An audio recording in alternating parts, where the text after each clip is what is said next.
Guyane, actualité. Radio Pays, toujours en direct depuis l'Université de Guyane, où se tient justement un colloque sur l'état d'urgence sanitaire. On va en parler avec le préfet de Guyane, Thierry Kefelec, qui a assisté donc et a participé à ce colloque. Avant de parler du colloque sur l'état d'urgence sanitaire, un mot sur l'actualité urgente avec ces agriculteurs qui sont devant la préfecture. Un suicide d'un agriculteur de Macoria hier, le deuxième en quelques mois. C'est une situation de détresse que dénoncent les agriculteurs réunis devant la préfecture ce matin. C'est évident que toute mon attention va au suicide de cet agriculteur. Et je recevrai le monde agricole, les deux députés, je crois, vers 17h30 aujourd'hui même, afin de pouvoir dire, tout ce qui peut être fait pour cet homme, mais c'est le deuxième suicide d'un agriculteur, et en même temps de voir la filière agricole sur laquelle déjà nous travaillons, puisqu'un observatoire sur le suivi du stress des agriculteurs sera ouvert vendredi prochain. Donc c'est quelque chose que l'on détecte, qui est nécessaire d'être encadré, mais là encore la vraie relation sociale humaine, c'est celle des premières communautés qui sont les proches d'eux. Mais en tout cas de cause, je pense que le mode systémique, la difficulté de ce travail actuellement agricole, sur la pression à la fois des produits alimentaires, sur le travail auprès des animaux, c'est aussi le montage de projets fait que nous devons porter notre attention, et on va la porter d'une façon, je dirais, très claire. Une vraie précarité chez nombre d'agriculteurs qui sont impactés également par les hausses des cours, les restrictions sur le marché en termes de consommation, de financement. Oui, et en même temps, une absence de réaction à des mesures que l'État propose jusqu'à rembourser 60% des alimentations animales.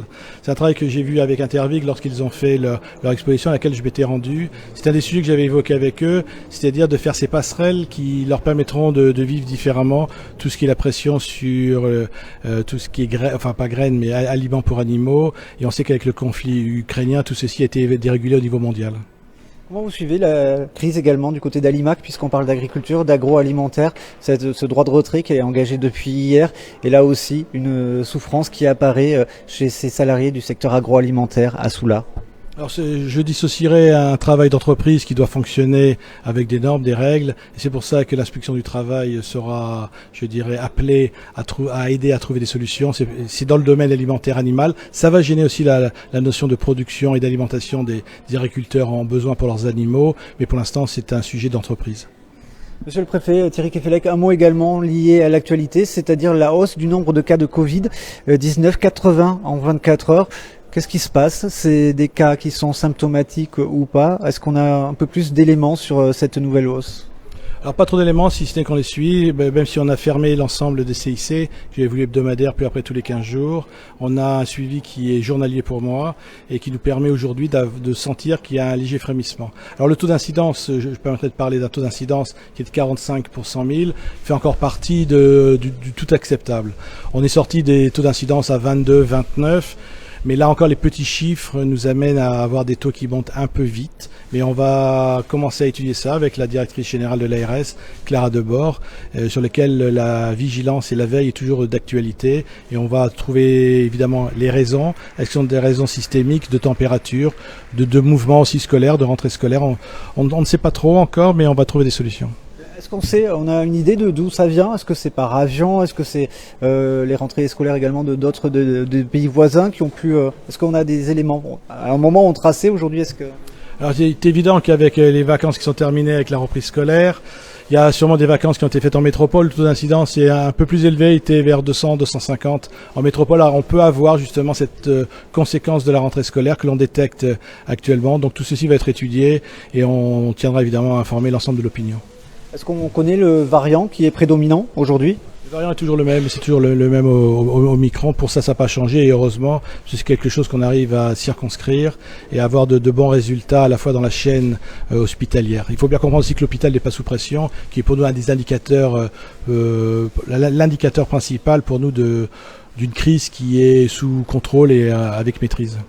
Et donc, il n'y a pas de cas d'hospitalisation pour l'instant, c'est vraiment... Nous n'avons pas de cas d'hospitalisation, nous sommes hélas toujours à 411 morts, mais le suivi est au niveau des hôpitaux, au niveau aussi des statistiques, et ce léger rebond va être étudié, va nous permettre, je pense que ça vient principalement, ça nous sera confirmé, des allers-retours sur l'Hexagone qui étaient légèrement plus haut, au retour des vacances un peu classique où les enfants ont repris l'école depuis le début de la semaine.